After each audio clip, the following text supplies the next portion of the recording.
காவிகை செய்தும் தூமிட்டு முல்லையிடும் கச்சையிலே மோக கண்ணி அச்சாரமா முல்லையிடும் கச்சையிலே மோக கண்ணி அச்சாரமா அதோ வரார் முனியப்பா இதோ வரார் முனியப்பா அதோ வரார் முனியப்பா இதோ வரார் முனியப்பா அதோ வரார் முனியப்பா இதோ வரார் முனியப்பா அதோ வரார் முனியப்பா இதோ வரார் முனியப்பா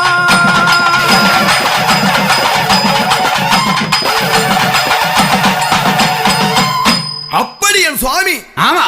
ஆடி ஒரு வேளையில யாரெல்லாம் நிற்கிறார் யாரார் இந்தீரரும் சந்தீரரும் வந்து அங்கே தான் பணிய இந்தீரரும் சந்தீரரும் வந்து